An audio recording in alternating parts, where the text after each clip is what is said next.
Hey guys, BassGuy5401 here, and in parts 1 and 2 of my top 10 bass lures, I mentioned me doing an all tackle review of my overall tackle, everything that I have, bag, weight, measure, scale, everything. But then I realized everything that I have already shown you is all I have. And the things that I haven't shown you aren't even bait related at all.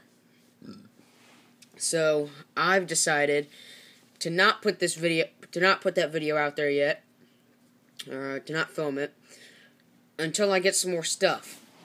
And I'll keep you updated on the stuff I get, like when I get a new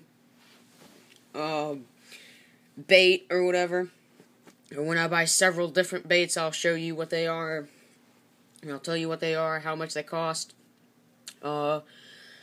But I'm not filming this right now to tell you what I'm not gonna do. So I decided to take this video and turn it into something. So I'm gonna show you 4 baits that I use during the spring and summer seasons for bass fishing.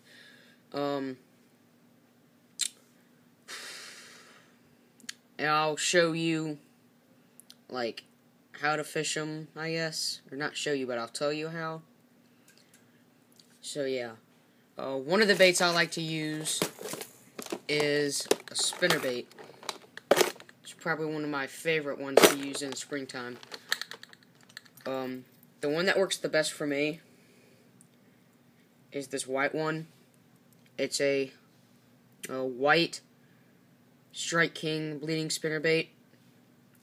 I've caught about 6 bass on this year already, and I've only gone fishing and like maybe 4 times. I mean, I've gone fishing before, but I've only been down there for like an hour. Haven't caught anything. The first time I actually went fishing for like more than 2 hours was about 2 weeks ago, and I caught 3 on this. And then I caught 2 more the weekend after that. And then this past weekend, I caught 2 more. Hold on. No. I caught 1 more this past weekend on this because it was cold and rainy. I know I said I wasn't going to go fishing this weekend because it was raining, but I did anyway because I'm stupid. And I caught a small 12-incher on this. But go pick one of these up. It's a Strike King bleeding spinnerbait. They work great. Yeah.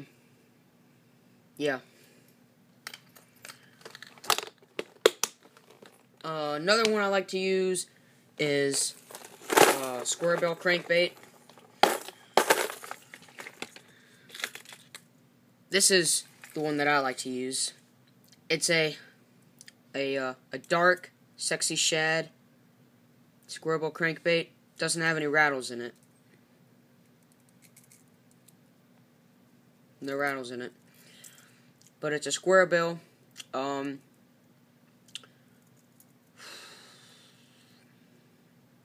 Not much I can really tell you about this one. I haven't caught anything on this one. I haven't caught anything on this one, but I've caught a couple on this brighter square bill. Has some rattles in it. Caught a couple on those. A couple small ones. But crankbaits are good in the spring and summer. Now, they're also really good in the fall. But in the fall, you need a deep diver. Or a medium diver. Which would look like this. Or, depending on how deep the water is, maybe even this. Even this one. But, yeah, these are medium divers. I also have a couple deep divers. Here's one of my deep divers right here.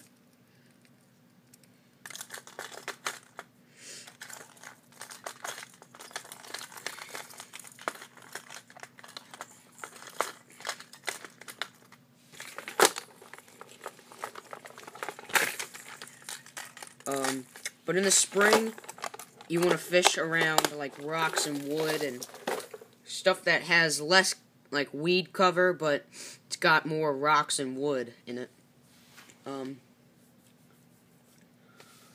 In the fall, you want to go for the deeper water. You still want to go for like the rocks and the wood and all that general stuff, but go for the deeper water because that's where they're going to be.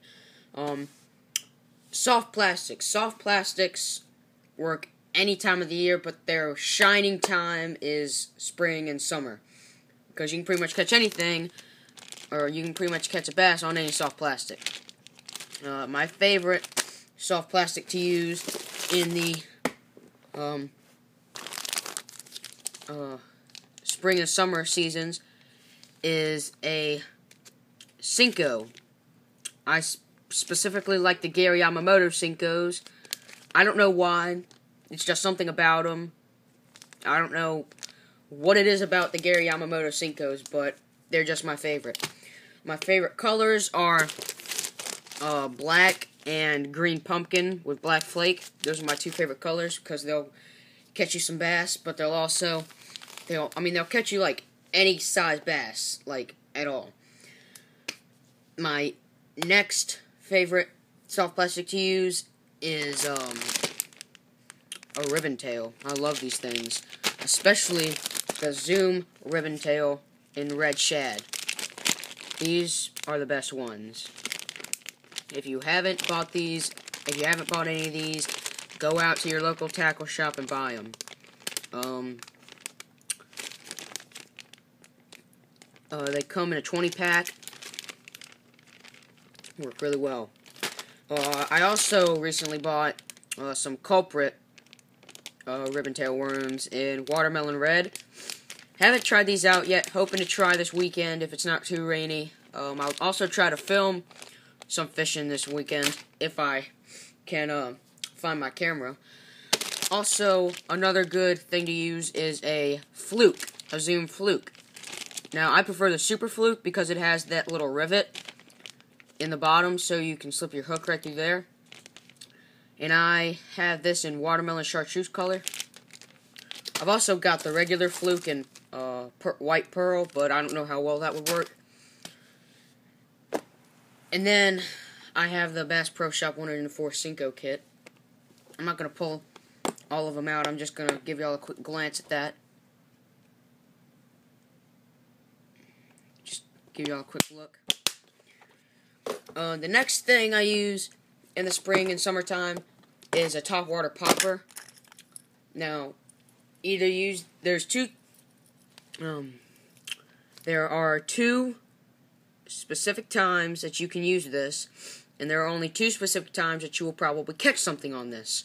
That's either early in the morning or later into the evening. And when I say early in the morning, I'm talking, depending on like when the sun comes up, I'm talking maybe 6:30 to 8 o'clock in the morning is the prime time for this thing, or maybe 6 o'clock to 8 o'clock in the summertime because that's when the sun goes down. But early in the morning, late in the evening is the best time to use a popper. I have this one in baby bass color.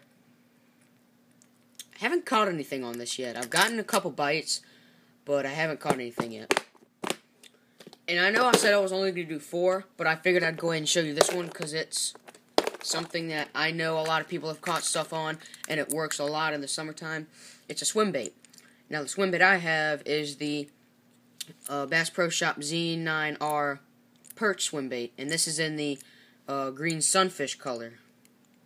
I think is what it's called. No, I think this is the bluegill color. But I've caught a small 12-incher on this in the creek that I fish at. So, and the rivets in this thing give it such good action. Oh, and I found a hawk hog, a soft plastic hawk hog down by the creek too, so I can try that out too whenever I get a chance. Anyway, thank you for watching, and the next time I purchase several different baits, I will for sure let y'all see. I will for sure give y'all a little review on those. I'll make sure I will make sure that I'll try to remember to tell you how much each one costs and all that good stuff. And if it doesn't rain too much this weekend, I'm going to try and go fishing. And I'll try and film it, but no promises. So, guess we'll see what happens. I'm BassGuy5401. Catch you all later.